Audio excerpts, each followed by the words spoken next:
We've been doing Chazara, reviewing the Gemara over here, page 31a, and we are up to the three examples of what it means, a halacha psuka. What does it mean, a halacha that's clear, that doesn't have any arguments, or it doesn't need great concentration, iyun, because it's a very simple and straightforward halacha, and that's called a halacha psuka. What are the examples? So the Gemara gives a few examples here. So we are on 31a, about 15 lines from the top of the page. Behechi dami halacha psuka.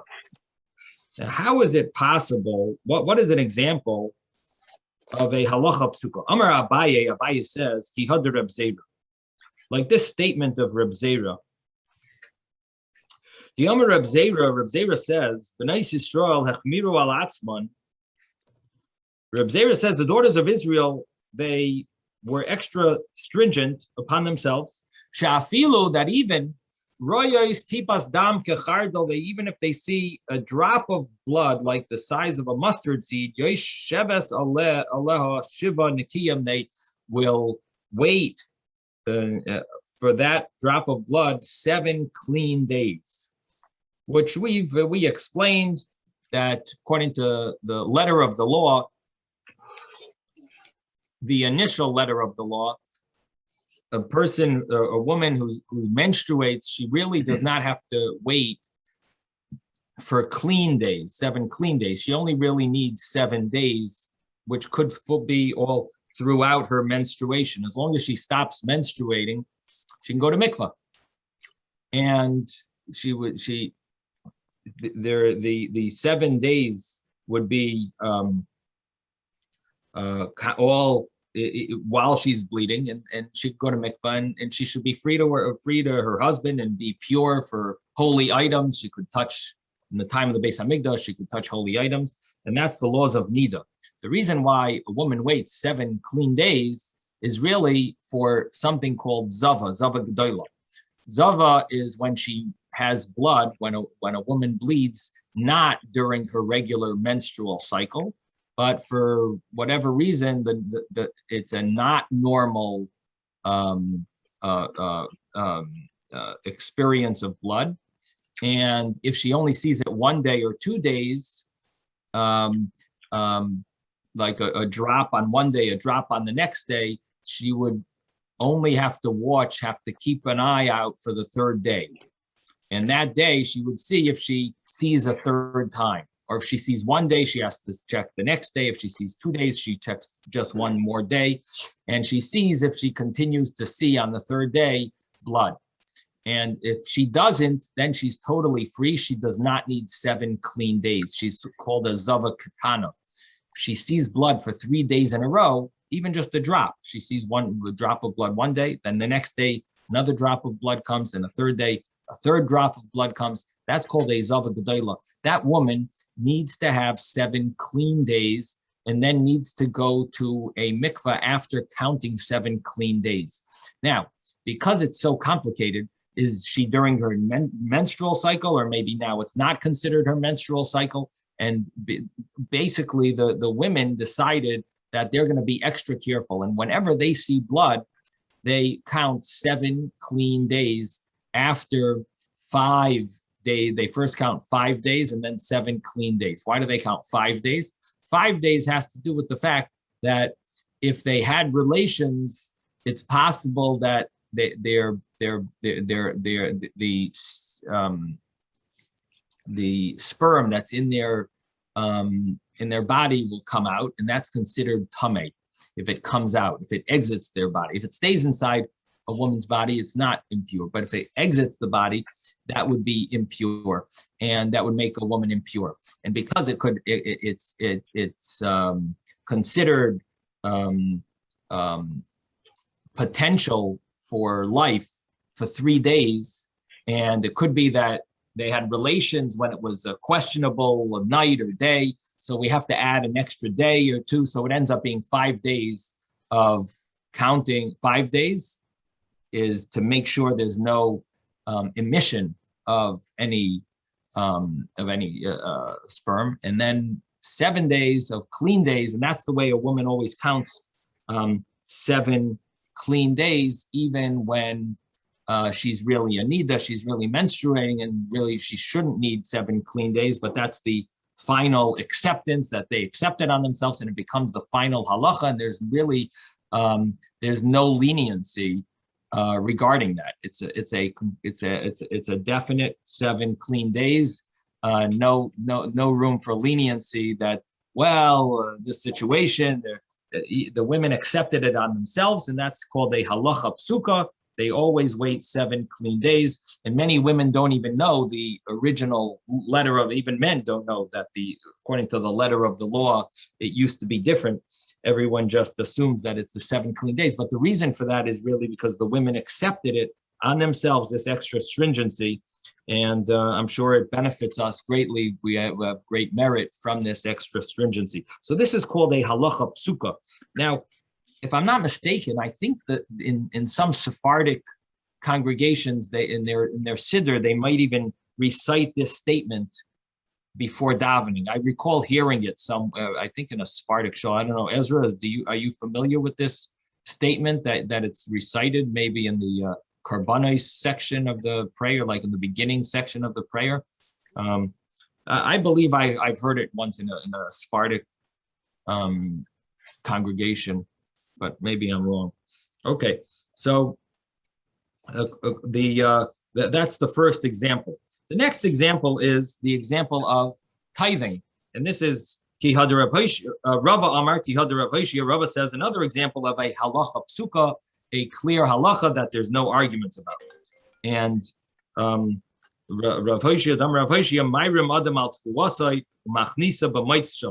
a person can act tricky with their tavua, with their grain, and they can bring it into their house with its shaft on top of, with the shaft still attached to the grain.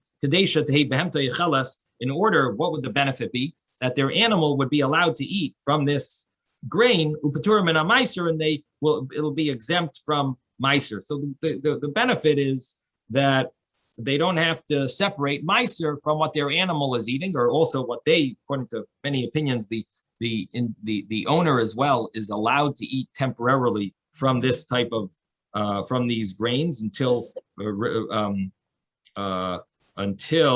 they winnow, until it's winnowed. Once it's winnowed, then it wouldn't be then it wouldn't be allowed. But and obviously the person should take the tithing in order to eat from it a regular meal, a full-fledged meal called a suda kavua, a regular eating. But if it's just temporary, a snack or something, according to many opinions, even a person would be allowed, and an animal is allowed, because whenever an animal eats, it's considered more like a temporary type of thing, and therefore the law is that is exempt. Of course, the obligation and the prohibition of an individual eating a meal is rabbinic, and but the rabbis did not prohibit a person from eating temporary from it, or from an animal eating from it. So that is the law about getting around the tithing for certain limited permissibility scenarios. And that is a law in the Torah. And as I mentioned, it's not a loophole. It is allowed. Hashem allowed this type of, you're not bringing it into your house in the normal way. That means you're not winnowing it first, which is the norm. The norm is to winnow the wheat. What is winnow? It's you break off the shaft, and you have the just the kernels of the wheat, and then you smoothen the pile. That's really what is considered the norm. And here you're bringing it in without even taking the shaft off of it, and therefore it's not the norm. And that the wording of the Torah only obligates you to tithe it once you do it in that normal way, in the way that it's considered regular grain. And the next example is an example about a holy item. Rabbi? Yes. I'm sorry. So is that the norm that they can bring it into the house? Is that the halacha? Of course, Or- that's the halacha. These are not or only is that- halacha, it's halacha psuka. Oh, halacha This is a clear halacha. So it's not the same case like the women that they machmirin, but That's here also- they make kelim al atzmam. One is a case of stringency, another is a Yeah. case of leniency, but That's they're what I both mean. they're both halacha psukas. They're both Okay. clear-cut halacha. Okay. Not everything is prohibited and not everything is permitted. There's halachas of cases of permissibility, there's halachas of prohibition, and but they could both be clear-cut. So these are two examples. And then the third example is a case of an animal that's kudshim, that's holy, supposed to be brought as a sacrifice. We don't have such animals nowadays, but except actually a bachar, but we don't bring it as a sacrifice. If there's a firstborn, that would be an example of an animal nowadays that would need to be sacrificed, but we don't do it that nowadays. And instead, the bachar animal, a firstborn, has to like graze until it gets a blemish. And in any event, the Gemara here says, if you want, say, a third example, Kihad Rav Huna, like the case of Rav Huna, the Amar Rav Huna, Amar Rav Zeira, Rav Huna says, in the name of Rav Zeira, make his dam, the behemas kodshim, if a person lets blood in an animal, that's kodshim, that's a sacrifice. Also, bihana, it's prohibited to benefit from the blood. You want this? You told me that. You want me to fill that out? Now you write them, okay.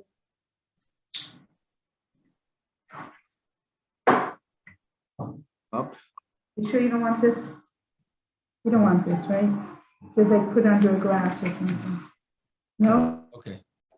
I think we just muted everyone. Okay. So a person who lets blood in behemas kodshim, aser bahana, is prohibited to benefit from that blood. Umayalin by, and if he does, it would be considered mi'ila. Mi'ila is misappropriated, benefiting from holy things that a person is not supposed to benefit from, and that's the obligation would be a sacrifice called asham mi'ilos. And in fact, in the davening,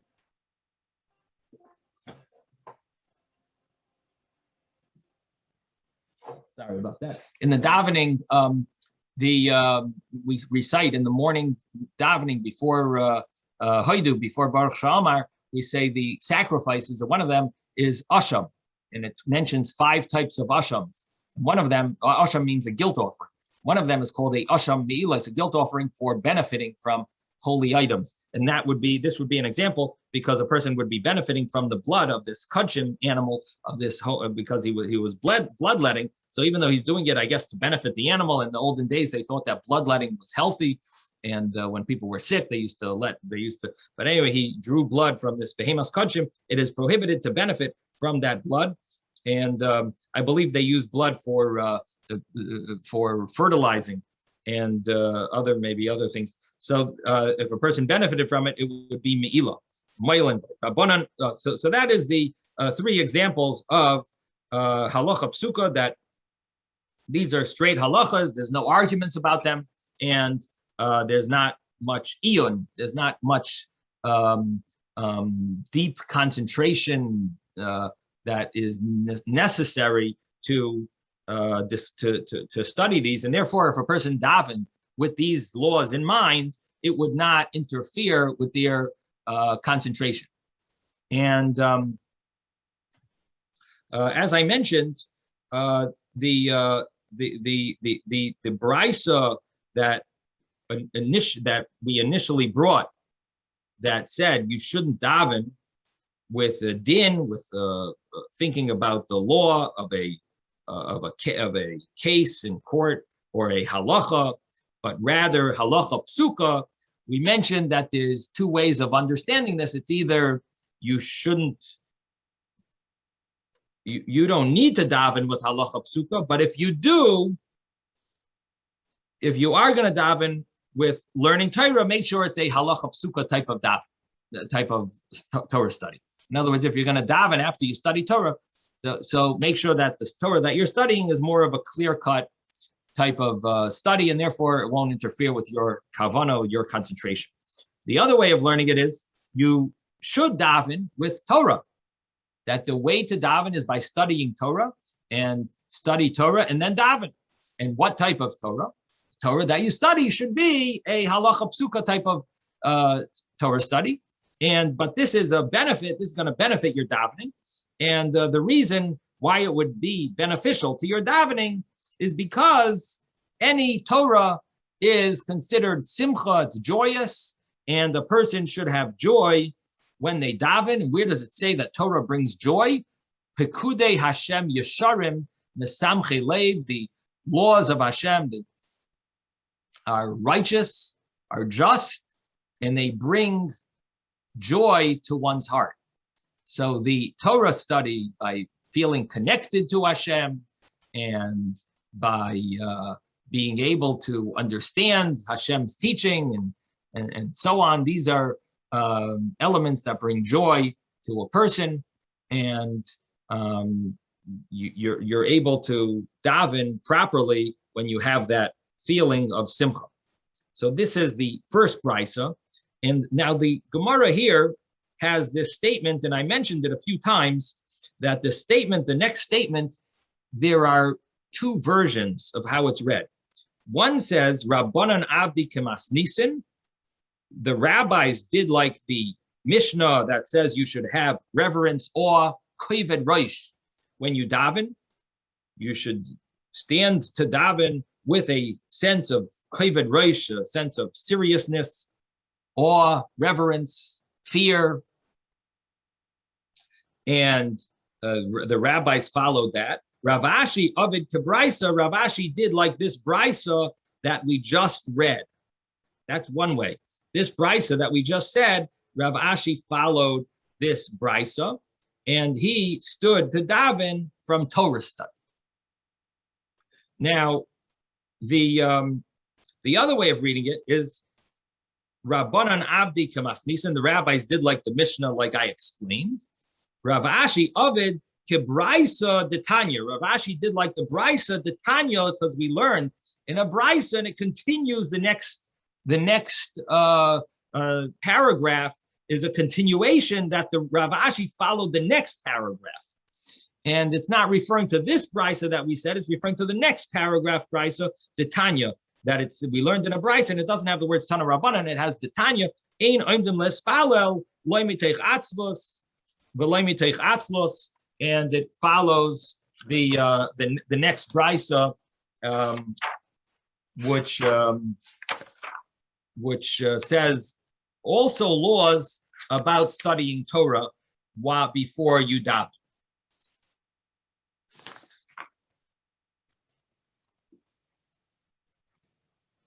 And the source of this second version of the reading is in the Rif. The Rif says, Rav Shimi bar Ashi Ovid Kebraisa Detanya Einam Demaspalim Tchichablem Techslik. I'm just reading it from the Rif, from the Rabbeinu Yitzchak Alfasi in the back of the Gemara. His version read it, so it's a difference of one word, but it changes the meaning. Is we following the brisa further or the previous brisa? And that actually changes. Is the previous brisa a way a person should daven, or is it just if a person's learning Torah, they should make sure to learn this type of Torah? Or is it teaching you how to daven? You should daven with the Torah, because if you read it the first way I read it, then it's telling you how. It's telling you that Rav Ashi followed this brisa, which means this brisa is telling you a way to daven. According to the other way of reading it, the brisa. The next brisa is telling you how to daven. This brisa was just telling you a law, but it wasn't necessarily telling you how you have to daven. It's telling you a law that if you happen to learn Torah, make sure it's a halacha psuka. It's not telling you about learning Torah, because the Rav Ashi did like the future brisa, the Tanya, like we learned in a brisa, and it continues into the next statement. Now we're going to read the next brisa now. Tana Rabbanan, Ein Oimdim Lehispalel. A person doesn't get up to daven Shemona Esrei, lo miteich atzvos, not with a feeling of depression, sadness, lo miteich atzvos, not with a feeling of laziness, lo miteich schoik, not with a feeling of, with a mood of frivolity and levity, laughter, lo miteich sicha, and not with a in the midst of joking, lutzonos, Rashi says, not amidst a feeling of a mood of being lightheaded and I guess also like levity. And not amidst unimportant matters, wasteful words. Rather, it should be amidst simcha of mitzvah. It should be amidst the joy of a mitzvah. And here, the way Rashi understands it is simcha shel mitzvah is the simcha, the joy of consolation of Torah, which means ashrei. When should you daven Shemona Esrei? You should say ashrei first. This is the source, by the way, that we recite ashrei before mincha. Where does it say you should say ashrei before mincha? Daven mincha, say Shemona Esrei. Where's the source?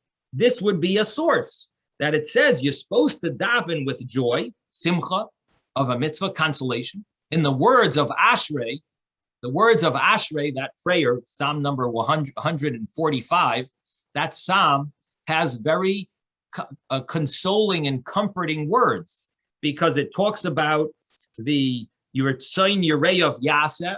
Hashem fulfills the desires of those that fear him. Shomer Hashem as kol oyav of Hashem watches all of those that love him. It's words of pray of that person feels good and happy when we read it. So these are words of simcha and praise of Hashem and tanchumin and consolation, and that would be the way a person should daven amidst the feeling of simcha. Now, Rashi also mentions the same thing would apply to Geulas Mitzrayim, to the redemption of Egypt, which is like in the Shachris and Ma'ariv, in the morning prayer and the evening prayer. When do we say Shemona Esrei? After we talk about Goal Yisrael, the redemption that Hashem redeemed us from Egypt. So these are ways that you should say the Shemona Esrei amidst a feeling of consolation and joy and happiness of Torah, of the miracles that Hashem has brought us, that are written in the Torah, and that's how we daven. So this is it gives us a little format for our davening, and now we understand a little of why we recite these prayers when we daven. Rabbi, yes, David. Yeah, I was going to ask. It seemed, I know there wasn't a Shulchan Aruch back at the time of the Gemara, but it seems based on this that it would be more of a thing to learn Shulchan Aruch in the morning instead of Gemara before a person davens. Like Daf Yomi should be later in the day because it's inconclusive, it's back and forth, whereas the Shulchan Aruch is conclusive halacha. It seems like it should be halacha Daf Yomi instead of a Gemara Daf Yomi before davening. So it's true, it's correct, and it's not the ideal time to learn Gemara before davening. You're correct. The ideal time to learn Gemara would be after davening, and the reason why it's done is because it is allowed. It's okay, but it's not ideal. Why is it allowed? Because nowadays we don't have so much concentration anyway during davening. And the Daf Yomi is not exactly a type of learning that a person thinks about after they finish. Once they finish the daf, it's sort of, they did it so fast that it's not often, it's that they're going to really think about it during the davening. And because of that, there's room for, it's allowed because, if that's the only time that you have to learn, it's brought in Shulchan Aruch. If a person is in the middle of the, for example, the Shulchan Aruch brings down that. However, here in the Alter Rebbe's Shulchan Aruch, in Code of Law, chapter 93, says, however, if he's involved in pilpul halacha, in the depth of halacha, the back and forth, and they started davening, he could daven with them, and especially now that people don't have so much kavana when they daven. And this is only lechatchila, this is only in a preferable situation that a person shouldn't do this before davening. So the point is that, many of these people are going to work, and it's not like they have any other option. To gather them together, this is considered like the only option, so it's allowed. But is it ideal? You're right. It's not really ideal. Would it be better to learn halacha? Yes, but even halacha, let me tell you, the halacha that we learn nowadays is not exactly halacha psuka. A lot of the halachas that we learn are very complicated because of all the details and all the different opinions. So even halacha, you would need to have more of a book of clarity of halacha, rather than like if you open up a Shulchan Aruch and you learn the Shulchan Aruch. First of all, you're going to find 5 different opinions, and then you're going to have how does this apply to us nowadays, and how it opens up another area where it's not exactly so simple that you should learn Shulchan Aruch before daven. Because even the Shulchan Aruch that we learn, what maybe would be more clear is more of if someone had maybe like Kitzer Shulchan Aruch or something that's much more customs, practical law that sometimes the rabbis of synagogues put out. What's the halachas of Yom Tov that are applicable for you, the customs and halachas that you should know, and they tell you straightforward what you got to do. Those are maybe more like a halacha that a person would learn before davening. Like some shuls, they put out something like much more clear, down, straightforward, what's practical right now, what you should do. And like certain Bezdin, like maybe like the CRC might put something out before Pesach, or like the Bezdin in Crown Heights, they put out a paper of, for the month of Tishrei, what should you know, what should you do, or, things like that. That would be maybe more straightforward halacha, rather than opening up a Shulchan Aruch, which is really, nowadays, it became more of a pilpul. It's really a back and forth, because just to apply some of the situations of then to now, and then to see so many different opinions and how to explain it, how to understand the Shulchan Aruch, and so on. So even Shulchan Aruch is not exactly a perfect learning before davening. Rabbi, does the halacha change from year to year? Do the opinion? So halacha doesn't change, but how to apply it to the current situation keeps changing because of the current situation. For example, until cell phones came out, and texting came out, it doesn't say clearly if texting is allowed on Shabbos, right? So now the rabbis had to decide if texting is something that's prohibited on Shabbos or not. You know what I mean? Because it's something new that came out. Computers, when they came out, is that called writing? If you type in a computer, is that called writing on Shabbos? Right? Electricity, when electricity came out, a refrigeration, all these things, they had to be figured out. When you open the refrigerator door, is that causing the machine to go on? So would you not be allowed to open a refrigerator door? All these different questions that came out, they add new things, to apply these laws, it creates a need for rabbis to decipher what the specific reasons behind the halachas are, and if they apply to the scenarios now. And they also have to know the actual mechanism and how things work, because there were many rabbis that wanted to say that a microphone is good enough to fulfill the obligation of hearing the Megillah, but it's not true. It really isn't good enough. It's not good enough to the microphone. But there were rabbis that thought that it should be, because they thought that you're hearing the voice of the person who's speaking. Really, you're hearing a amplified sound that's coming, from the machine. that sounds like the voice. But so in any event, all these things have to be applied, and therefore halacha doesn't change, but it needs to be applied. Each generation in each situation needs to be applied to make it to know the how what the rule is. So the Gemara now just mentioned that we need to have simcha shel mitzvah, and the way Rashi explains it is ashrei, and the Goal Yisrael, the blessing of redemption and Shema and so on, is the way a person davens. And we also learned the Tosfos over here on the side, very important Tosfos, and the Tosfos over here says that the rabbis followed the Mishnah, Rabbanan Abdi Kemasnisin. I'm going to read it inside because it's a very important Tosfos. Rabbanan Abdi Kemasnisin. It's actually written in Rashi script, so might be I don't know if everyone knows how to read that. Unless you have maybe the Steinsaltz maybe printed it in regular Hebrew script. I don't know. In the Art Scroll, I don't know if they. Did the Art Scrolls switch it? No. It's Rashi script in the art. Those that have the Art Scrolls for sure, Rashi script. But the Tosfos over here on the side, the fourth Tosfos, he says, "But kavosaihu kaimalon," and we follow both.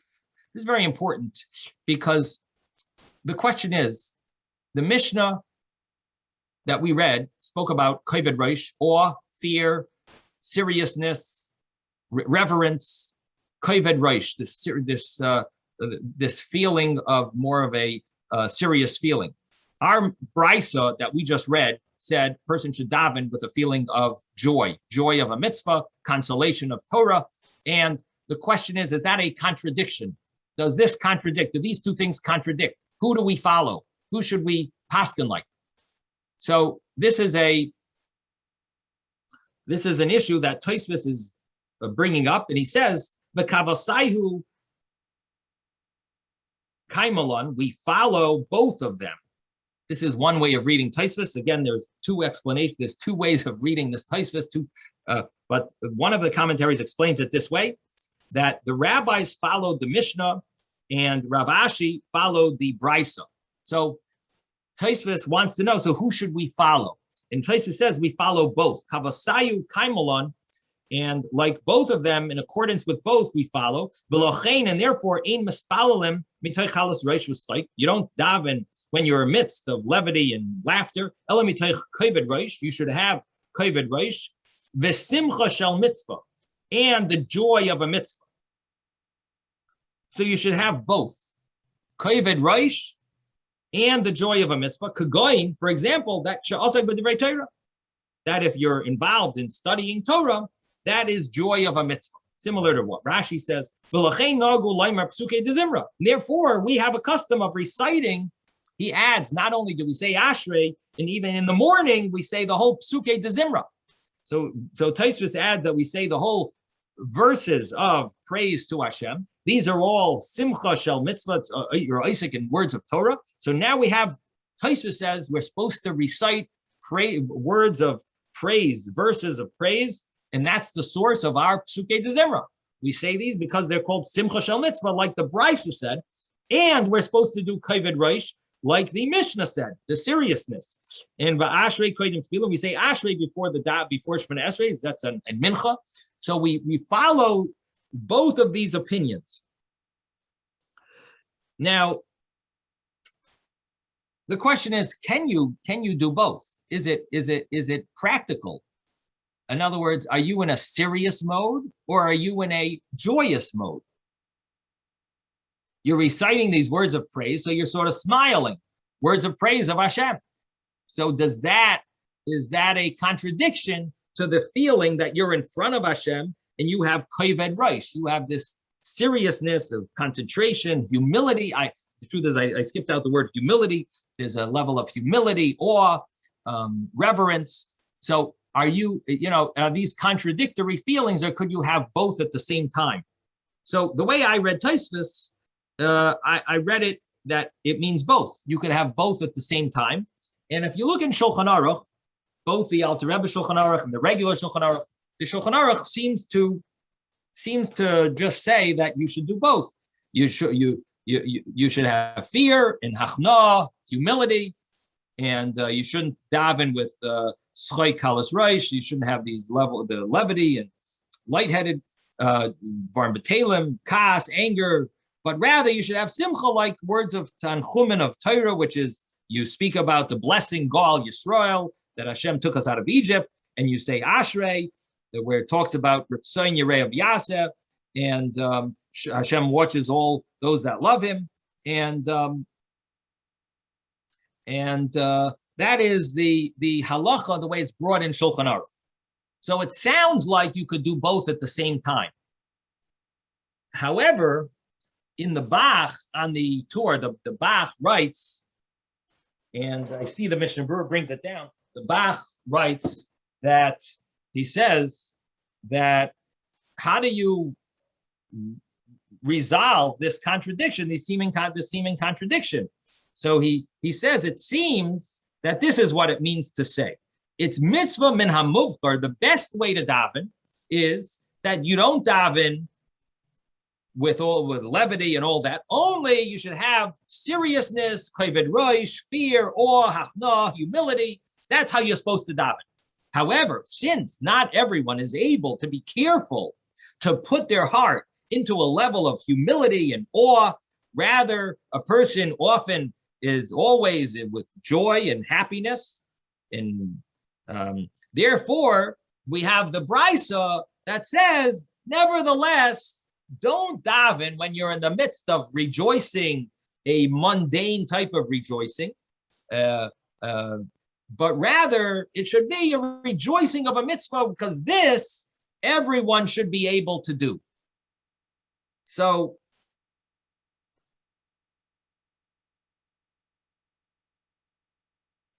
the way the Bach is understanding it is the preferable thing is to follow the Mishnah. If you can't follow the Mishnah because you're not such a serious person and you like to laugh a lot and be joyous and you're smiling and you're enjoying life, what you should do is recite words of simcha before you daven, and that's Ashrei, and that's Sugei de Zimra, and that's the words of Gal Yisrael, the blessing. This is the way to pray. It's really referring to people who are not able to be so serious. At least they should have a simcha shel mitzvah instead of just enjoying the baseball game that they watched. Instead of thinking about the happiness that their team won the baseball game, instead they should think about simcha shel mitzvah, the joy of a mitzvah, which is the consolation of Torah and the Ashrei and the other prayers. So that's how the Bach learns. And I see the Mishnah Berurah, he brings that Bach down, and in his commentary over here on the chapter 93 in the Shulchan Aruch, and he says, mitzvah min hamuvchar, the best way possible to do the mitzvah is to have the seriousness, the awe, and the humility. But since not everyone can do it, so at least you should have simcha shel mitzvah, and that's like reciting these verses. So that's the way the Bach learns. I'm not sure if you could say everyone agrees with that, because the Alter Rebbe and the regular Shulchan Aruch, they do not say that. They just say both laws. They don't say if you can't have this, have that. That's an explanation that he's adding into it, and that's a nice explanation. But I don't know if necessarily everyone agrees. If you look in the Alter Rebbe Shulchan Aruch, also it doesn't say that. It says you daven with kavod reish, with this hachna, humility, from the awe of Hashem. And ivdu as Hashem yira, serve Hashem with fear, and don't have the schoik, the laughter and all that, but you should have simcha shel mitzvah. So it seems like you could do both. Seems from the Shulchan Aruch and from both Shulchan Aruchs, it seems like it's possible to have both. That you have a seriousness, but you also have happiness. That you could have both at the same time, that you have a feeling of awe and humility, and you're also happy to serve Hashem. What it reminds me of is what it says in the chapter 34 of the Tanya, that it says, it talks about there the feeling of bitterness and the feeling of love of Hashem, of joy, from the fact that you have a divine soul. So they bring from the Zohar, it says Rabbi Elazar was listening to his father give a whole explanation, a Kabbalistic explanation about the destruction of the Beis Hamikdash. So Rabbi Elazar, the son of Rabbi Shimon Bar Yochai, he said, I on the one hand, I feel even more sad, the destruction, the tragedy, the enormity of the tragedy of the destruction. On the other hand, I'm filled with joy over the secrets of the Torah being revealed to me. So the Zohar says you can have both at the same time. You can have b'chia tekiya b'liboy. I can have sadness and crying, weeping is tekiya b'liboy. It's wedged in one side of my heart. In chedva tekiya b'liboy misitradon, and joy is lodged in the other side of my heart. It means you can have both feelings at the same time. That's what it says in the Tanya. So I'm thinking that here maybe that's the meaning of the Shulchan Aruch as well, that you have both. I understand the Bach's shot that if it's better to have this, if you can't have this, have that. But I think the simple meaning of the Shulchan Aruch is that you're supposed to have both, and that's what it seems that it's possible to feel both. Yes, Ben. I wanted to ask, what is Orach HaHalacha? Because What do you there mean? it says you should really do both, whatever Rab Ashi and the Braisa. Uh-huh. But שליח ציבור לא יאריך בתפילתו והמאריך גורם לטורח ציבור. And we learned from Rabbi Akiva, not to do that. So he brings that from a book called Orach HaHalacha. Yeah. Is that the source? Is that a book? I'm guessing that it's a book. Okay. It sounds like it's a more modern book because it's not a familiar book. I'm not familiar with it. It's in the Steinsaltz on the bottom of the page. Yeah, so it sounds like it's a more of a modern halacha book. Okay. So that really puts the both of these statements, gives us a little understanding of these two statements, and that a person should, of course, try to have both kavod rosh and simcha. Yes, yeah. Susan. I can't hear you. My question is, does the joy and the sorrow in the same part of the heart, on the same side of the heart, is, you know what I'm asking? Yeah. So the Zohar seems to say it's the two sides of the heart. That is the sadness side, and there's the happiness side. Doesn't the Yetzer Hara in two parts inhabit the left side? Right. So it does mention about the left side and the right side. So good point. So that's what it seems to mean, that you're having it from both sides of the heart. You could have these two feelings. Correct. Good point. Good point, Susan. So the next point that I want to mention is there's another halacha that's brought down, and it's based on the Yerushalmi, the Jerusalem Talmud. And the Jerusalem Talmud says that Rabbi Yirmiyah says a person should not stand and daven only mitoich din shel halacha. Should daven in the midst of a din of halacha, and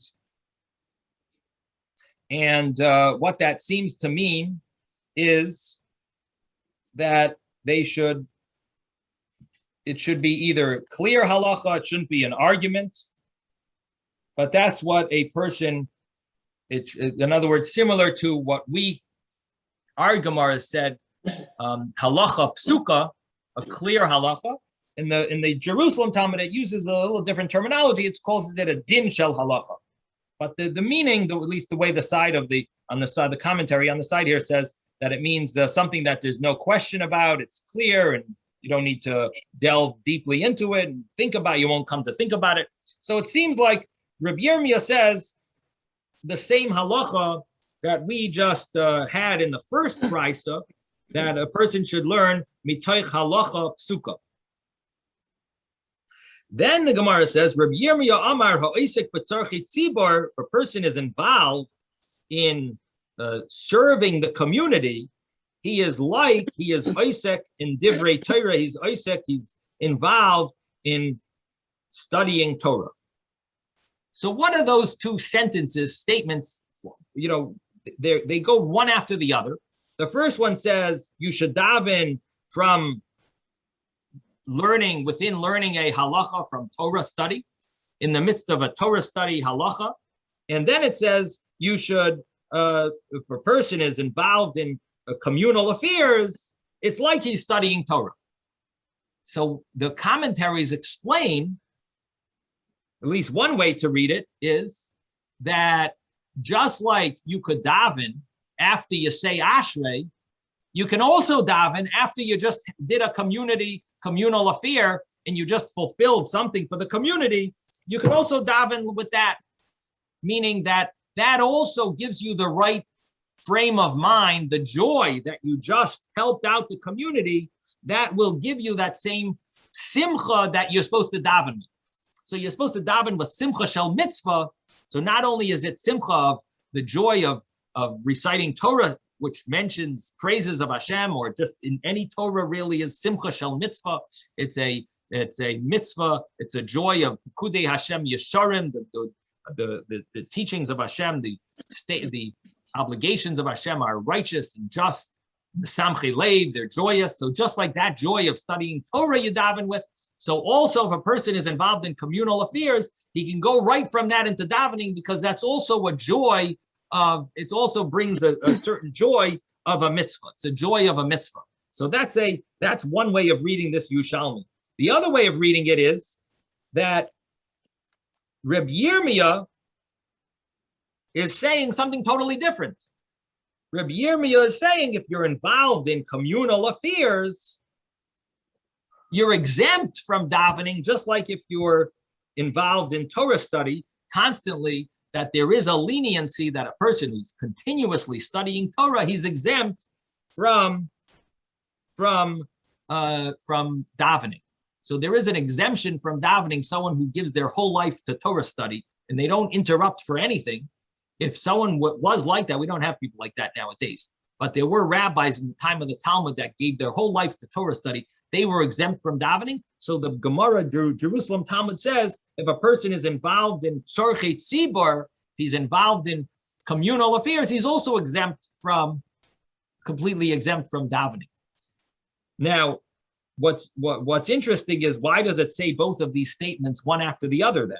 If you say it's about davening right after you're involved in communal affairs, so it's the same. You're davening right after you study Torah. You're davening right after you did communal affairs. One goes right after the other. According to the other opinion, that is just saying more of a general statement, why does it say it right here? And the answer is because Reb Yirmiyah said the first statement. That's why Reb Yirmiyah says, that's why the Gemara brings it, because Reb Yirmiyah said a second statement. So the two statements are not necessarily connected with their law, but they're connected because it's the same opinion. So the Rambam brings the second way of understanding it. And the other commentaries, we have Tosfos over here who brings the first way. Tosfos on the side, he mentions this Jerusalem Talmud. He says, just like you're supposed to daven after you learn Torah, Tosfos over here says you could daven after you involve yourself with communal affairs. You could say Shemoneh Esrei after you involve yourself with communal affairs, and which basically means that the joy that a person has from communal affairs would be the appropriate mood to go and daven in that mood. So that's the other Tosfos here that's brought down in Shulchan Aruch. It's brought down in this chapter of Shulchan Aruch because it's connected. It's connected to how the person's mood that they're supposed to daven from within. So it does mention one little, it qualifies this point, and it says that as long as you'll be able to concentrate and you won't be involved in the complications that that communal affair affected you. As long as it's not something that has a lot of complication, tirda, worries. And so that's the only qualification. Okay, so that's the law of davening and how a person's mood should be with joy and also with seriousness. Yes, Ezra. This question about doing communal affairs, or the statement about communal affairs, isn't there a possibility that the individual, let's say, if he accomplishes something for the community, might pat himself on the back, and that might be the reason for the simcha, not so much in the same way that he would learning Torah, in which he, attributes to Hashem? Good point. That's a good question. I agree. I think it could be problematic. I guess the simcha that we're talking about is the simcha that the mitzvah was accomplished and the community has something good. But if he's thinking about himself, I guess that probably would be a contradiction to. I think you're right. I think that would be a contradiction. I think we're probably specifically talking about the joy of the accomplishment. Let me see if it mentions in the Mishnah Berurah here. Just one second.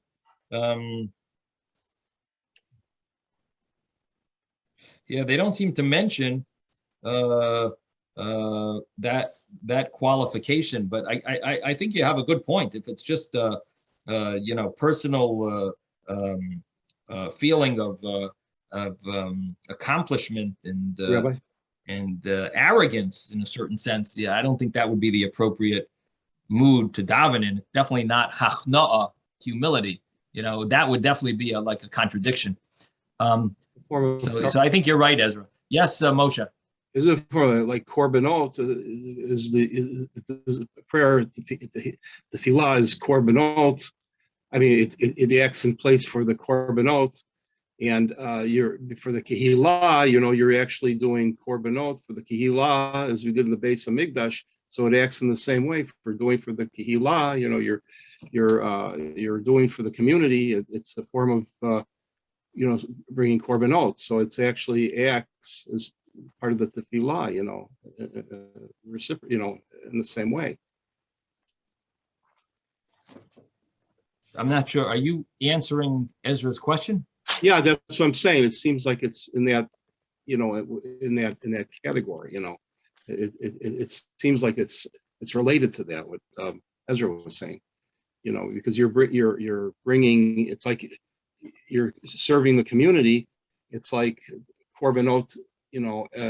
Bringing korbanot to the Beis Hamikdash, and tefillah is a substitute for the korbanot in the Beis Hamikdash, so I mean it seems like it's an interesting connection. I think you're touching on something. It's an interesting connection that you're seeing, but I think we're talking more about the mood that a person's in rather than what he's doing. Bringing korbanot to the Beis Hamikdash is a form of elevation. It's a form of joy, and that actually causes a sense of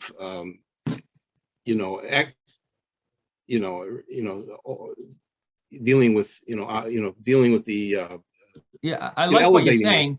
I think Moshe, I think you should add to it a little like the Levites used to sing during the sacrifice. And that is the concept of the joy, maybe. I think maybe you could add that. Yeah. Maybe say something like that. That sounds like a good insight. Maybe like the Levites singing at the same time as the sacrifice would be like the joy that we have when we're bringing the sacrifice. I guess that sounds like a good one. So, okay, sounds good. Yeah, good thought. Yes, Susan. When you say communal activity, are you talking about something that benefits everyone in the community, or are you talking about like somebody giving a speech? It's very unclear. Yeah, it's a good question. I'm not familiar with anyone that takes advantage of this law.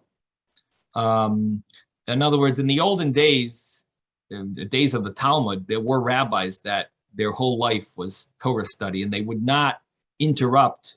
If their relative came to town, they would not interrupt. They would be studying Torah. If there was a bar mitzvah in town, they would not go to it, or a wedding. They would not go to a bris. They would not go. They would be studying Torah, constantly. Now that type of Torah study would exempt them from Okay, I didn't understand. from prayer. Now that same law applies to someone who's oisek b'tzarchei tzibur. Now this concept of being involved in communal affair, it's not as common. I'm not familiar with anyone who really relies on it, although there definitely are situations where a person would have to give up their davening in their situation to say, like, for example, if someone's committing suicide and you need to speak to them. So what are you going to do? Go daven and let the person commit suicide? So God. that would just be an example of the fact that there are some things that override davening, which is obvious. I don't have to say that. Everyone knows that if you're going to save someone's life, there's no question that you should drop your whole davening to save their life. But so along the same lines, there's a concept of being very involved in the communal affair. You're heading to in the olden days, they headed to Rome to speak to the government to save the Jewish people, the community. So that would be like oisek b'tzarchei tzibur. They're involved.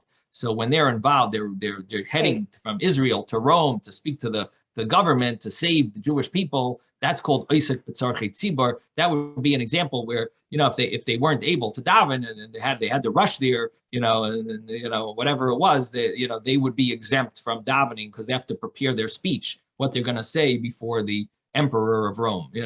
That would be like an example of being exempt from davening. Again, we don't find these scenarios so much nowadays, or you don't find it at all. People, are able to, we have more time on our hands than we're able to use. So it's not normally there's not a problem with doing a prayer and davening. We also don't have the same concentration. You see, the person involved in a communal affair would also be hard for them to concentrate because they were so engrossed in involved, and their mind was so engrossed in what they were about to do, so that their prayer, they couldn't really pray. It was hard. They couldn't concentrate. It was very hard for them to concentrate. Nowadays, our concentration is so minimal that there really is no excuse not to daven. It doesn't take that long, and it's also the concentration. That's another big thing.